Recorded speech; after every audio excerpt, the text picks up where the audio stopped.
Lord of the Rings Online, or LOTRO for short, is an MMORPG that's been around since 2007 and it's still quite very alive. Not just alive, but continuing to get modern updates, balance patches, new content every single year, quarterly, pretty frequently when you compare it to other MMORPGs. And I know a lot of people have heard of LOTRO before, maybe seen videos about it and dismissed it as one of those old MMOs that people don't really play. But what most players don't realize is how much of a vintage MMO LOTRO actually is, especially in today's market where that kind of design has basically vanished. For years now, ever since classic World of Warcraft launched back in 2019, people have been chasing that old school MMORPG magic, that feeling of being part of a world instead of a treadmill. But the problem with that is games like Vanilla WoW, as good as they were, only have so much content for players to do before they run out. Those experiences are finite. Once you've cleared raids, leveled a few alts, done the grind, gotten bis, that's it. You're replaying the same nostalgic loop over and over again, hoping it hits the same way it did 20 years ago. Unless you jump onto some private servers or fan projects such as Turtle WoW, there's not much left in that Classic Plus dream right now. And that's where I think LOTRO comes in perfectly. To me, LOTRO feels like a what-if scenario. What if the developers behind Classic WoW never abandoned their old design philosophies? What if they just kept evolving the same foundation, expansion after expansion, without throwing away the soul of the game every few years? That's exactly what LOTRO is. Since 2007, it's grown massively. New classes, zones, instances, storylines, but through all of it, the core RPG elements have stayed consistent. Sure, the trait system got a major overhaul in the past, and the combat has been slightly modernized to feel smoother and faster, but even with those updates, the feel of the game, the classic grounded MMORPG feeling, hasn't gone away.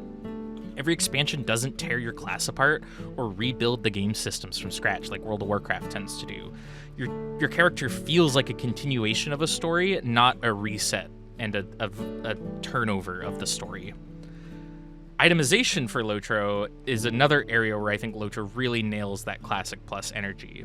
Just like Classic WoW, gear actually means something in LOTRO. It's not just a simple item level is bigger, means bigger damage system like you see in Final Fantasy or WoW, Retail WoW. Gearing actually requires knowledge and understanding of your build, your class, especially your legendary items for your spec.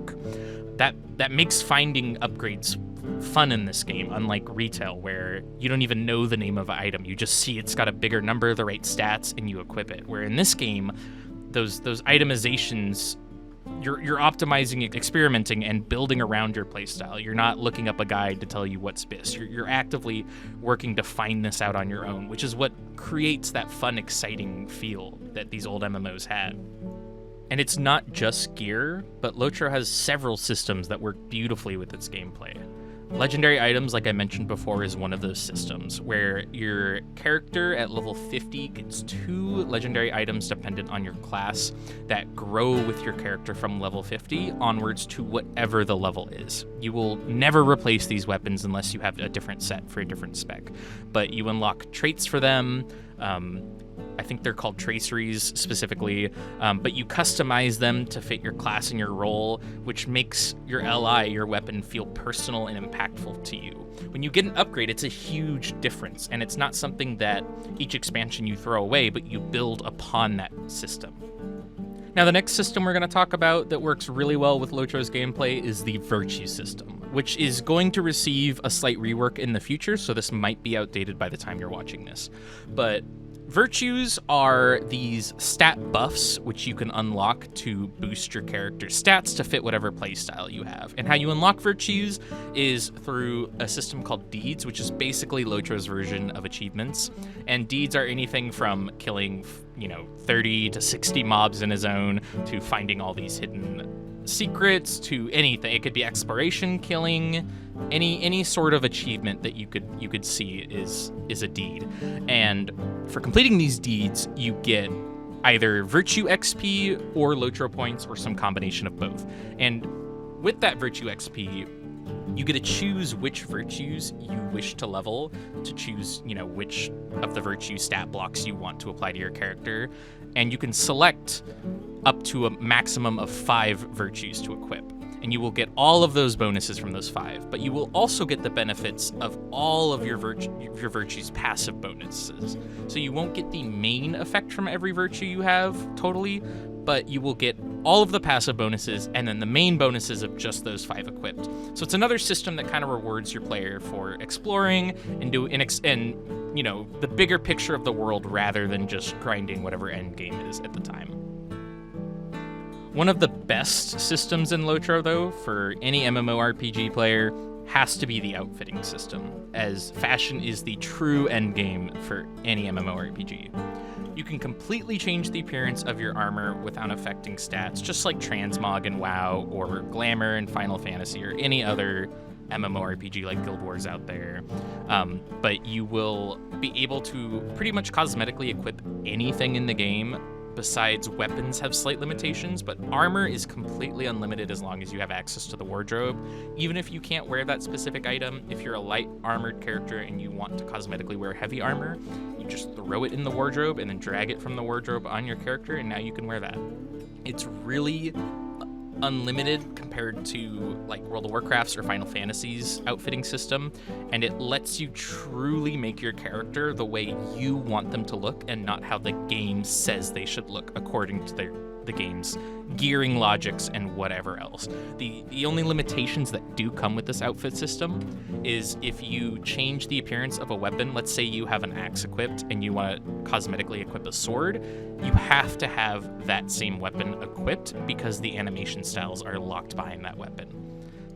Another aspect that sets LOTRO apart from any other MMO on the market is how much it respects the lore that sets up the world around it. And I know this is kind of an exception because Tolkien's lore and Middle-earth and Lord of the Rings are way bigger than any other, like Azeroth, Eorzea, all these other settings, because this is an actual piece of literature that it was written ages ago that has to be respected due to agreements with the company. Whereas in World of Warcraft, they can change the story and the narrative to fit whatever needs they need to at the time, politically or gameplay wise. It does not matter. They are willing to change any aspect of it to fit whatever message they need to get across. Where LOTRO doesn't have that right.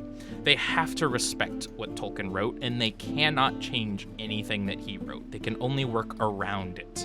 So instead of rewriting villains or characters in Tolkien's world, they can improvise in a sense and add characters that would fit the world and not contradict it in a sense. You won't see characters like Sylvanas or the Jailer in the story that are completely ruining the whole aspect of the story and respect for the world due to some corporate decision, but instead the devs actually have to work with Tolkien's world. They have to craft new regions, cultures, and storylines that fit seamlessly into Middle-earth, all while staying faithful to the original works. Recently, they just added the 2 expansions Umbar a few years ago and Legacy of Morgoth late last year, which added new regions such as Umbar, which is known in the lore, but also Shagana, which is in Harad, which does exist in the lore, but Shagana and the people there and all of the lore that has been introduced in these 2 expansions is completely exclusive to SSG, that they have created and devised themselves. That careful attention to lore gives LOTRO a weight and authenticity that most other MMOs can't touch, which is why when you feel those retcon changes in WoW or FF, you get that sense of like, oh, why did they do that? Where they don't have that ability in LOTRO. They have to stick with what they have. Now, if we're going to talk about LOTRO, we have to talk about lag. Lag is something that is always brought up. It is impossible to ignore, and it isn't perfect. Lag still exists. Rubber banding or the ability delays can happen at times, but with the recent introduction of the 64-bit servers and ongoing optimization every update by the devs, it's significantly better than it used to be. As a player who's been playing for almost 12 years now, I remember the times where it was just stuck in place for 10 minutes straight, or, abilities not going off and dying, and I almost never experience that anymore to the degree that I used to. It still exists, and it's something you will always have to know about as a player, but and experienced, but it is nowhere near the degree that it used to be, and the devs are actively working to fix it. And I'm not going to sit around and make excuses of, oh, they're going to fix it one day or they won't, because I don't know. But they are putting the effort in, and you can truly tell that they care about not only the game, but the optimization of the game. And the recent updates have proven how much they care about that.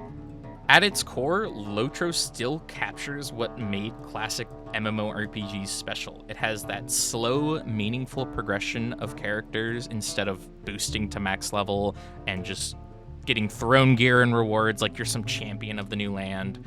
It has, gear that rewards knowledge and planning instead of just instant gratification of number go up means damage go up. And classes have this deep sense of identity to them. You don't have your generic MMO like class stereotypes that you usually do, but you have them fit in the sense of Tolkien's world and the story that he is telling that also makes sense to the overall game. The world feels alive in this game and worth exploring, and not some world that was just created for the gameplay purposes of driving point A to B. It's meant to be there as a living, breathing place that is almost as if almost a secondary world to its own degree. And one of the things that really sells this idea of LOTRO feeling like a real breathing world is its sense of social space. And as a sociologist in college, I studied what they often call the third place, which in real life, it's not an actual physical place like home or work, but it's a neutral environment where you are truly able to be your own identity. It's not your work identity or your home identity around your family and friends, but it's your individual, who you truly are to yourself and nobody else. And LOTRO creates that world perfectly. LOTRO's towns, inns, festival areas, places like Breer the Prancing Pony, they aren't just quiet quest hubs, but they are living spaces where players actually hang out. You'll see concerts and music there all the time, role play, interactions. It's spaces that encourage connection and instead of forcing it. Where in World of Warcraft, every expansion or Final Fantasy, you have the new capital city that is meant to be the new hub that you are going to. Where this game adds hubs, but they don't force those hubs to be the hangout spaces. The spaces are just naturally built by the community in that sense of a third place. In a world where many modern MMOs are fast-paced, solo-oriented, or focused on endgame content, LOTRO still prioritizes these social hubs and the social experience of a world, which is also what drove those classic MMOs to success. They give the game a lived-in, community-driven feeling that you don't really see anymore. It's part of what makes the world feel alive and special, and also what makes people come back. You often see a lot of familiar names because the people that play this game care about the story and the world and the game.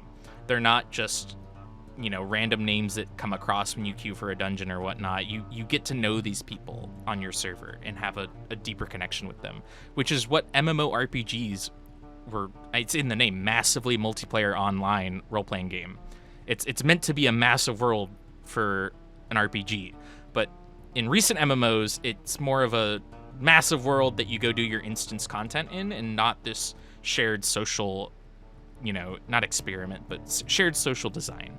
And that's what LOTRO still has in the past that it other MMOs are just missing these days. It has that shared world. On top of those amazing gameplay systems that fit that vintage feel, it just feels like a living space. It's hard to kind of explain, but just give it a try. Download the game. It's completely free right now. There's a code going on called Explore Our World until November 3rd that you can redeem. This will give you all access permanently to content up to level 130, I believe, which is like 85% of the game's content. And so even if you don't play LOTRO or you have no interest in it, just download the game. It's free. Redeem this. Even if you do play a little bit, you will always have that content just in case you want to come back and give it a try. And if you like this video and want to see more videos like this, please go ahead and leave a like and a subscription just to let me know that there is an interest in LOTRO and this more vintage MMO styled content. Thank you all.